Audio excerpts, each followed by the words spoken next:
मी माझ्या समाजासाठी आणि लेकरासाठी मी कोणत्याही थराला जाऊ शकतो. मी जर माझा जीव द्यायला तयार आहे माझ्या समाजासाठी. मी माझं सगळं आयुष्य पणाला लावलंय. जर मी माझ्या जातीसाठी जीवाची बाजी लावू शकतो तर तुमच्या मुंडक्यावर चालता चालता पायही देऊ शकतो. मला माझ्या समाजाच्या लेकराच्या पुढे कोणी दिसत नाही. माझ्या समाजाला झालेला त्रास मी सहन नाही करू शकत. तुमच्या समाजाला झालेला त्रास तुम्ही नाही सहन करा. मग माझ्या समाजाला झालेला त्रास मी का सहन करायचा?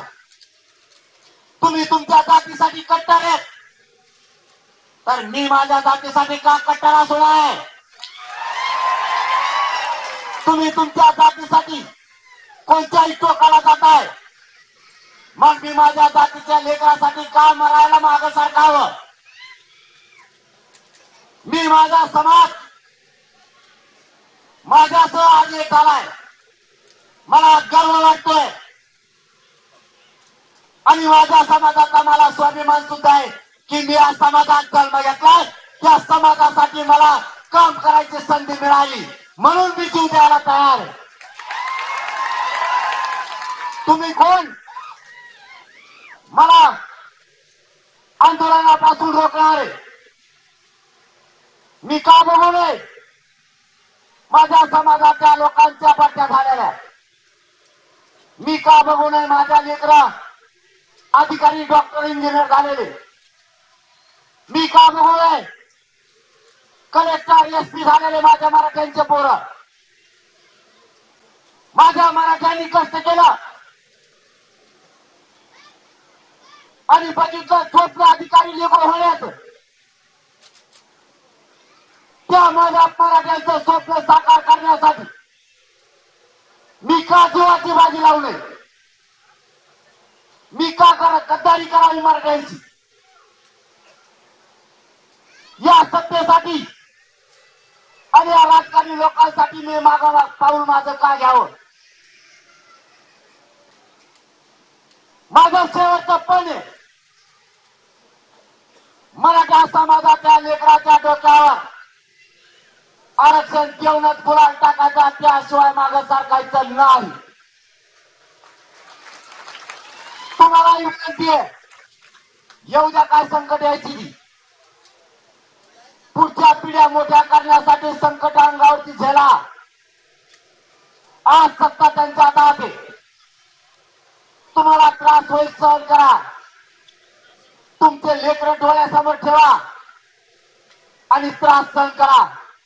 दिवस 100% बदलते. मराठ्यांचे सुद्धा दिवस बदलणार म्हणजे बदलणार. आपला निर्णय आणखी झाला नाही. उभा करायची गाप पाडायची. तुम्ही एकदा पाडून मराठ्यांची ताकद दाखवली. जर आता उभं करायचं ठरलं मराठ्यांचे निवडून आणून मराठ्यांची ताकद दाखवायची. किती पण त्रास होऊ द्या. तुम्हाला पाठीमागून पोलीस जरी मारित असते मतदानाला जाऊ नको म्हणून तरी त्या खोक्यापर्यंत जायचं. तिथं पार्ले बिस्किटचा पुढा लावलेला असतो आडा. याच्या पलीकडे सांगतो लईच त्रास होत असला त्याच्या सगळं छिटा. पण मतदानाच्या दिवशी त्या खोक्याच्या आडून गेल्यावर ज्याला मतदान करायचं सांगितलं त्यालाच करा. त्याला असं वाटलं पाहिजे तुम्ही सगळे माझ्यासंग हिंडत होतात की पडच कस काय. मग मागच्या बारीना लोकांनी जशी उत्तरं दिले तसे ह्या बारीना द्या. मागच्या बारीना पडणारे विचारायचे महाराष्ट्रातले म्हणतो तुमचे दल्ले नाही बरं काय. तिकडे लांबचं सांगतो मी ते उत्तर द्यायचे. मी मतदान केलं पण त्यांनी केलं नसतं. त्याला विचारलं तेव्हा म्हणायचं मी केलं पण येणेच केलं नाही. त्याला विचारलं तेव्हा म्हणायचं त्यांनी केलं राहून त्यांनी केलं राव येणेच नाही केलं. नुसते ढकली शेवटी ते म्हणलं मी पळलोच ना, जाऊन उत्तर देऊन. मराठ्यांनी यावेळेसचा गनिमी कावा वापरलेला कोणालाही कळाला नाही आणि या राज्यात न होणाऱ्या घटना मराठ्यांनी यावेळेस ताकद दाखवून घडून दाखवली.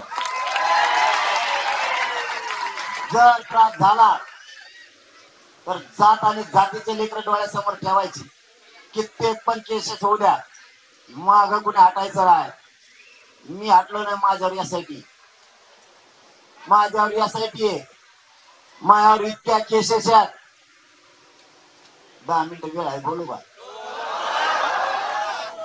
माझ्यावर इतक्या केसेस आहेत. माझ्या घराला नुसत्या चिठ्ठ्या चिटकेल्यात नव्हती शिक्या. मग भिताडच ओळखत नाही, भिताड हे का कागद आहे. मग वकील सुद्धा मला कदरले, कारण ते नुसत्या नोटिसाच वकील म्हणतो याला सोडूच कवा कवा. एक तर वकिलाला माझ्याकडून फायदा नाही, माझ्याजवळ आठवणार नाही. म्हणजे त्याला तिकीट त्याच लावावं लागतं वकिलाला, उभा त्यालाच राहायचं.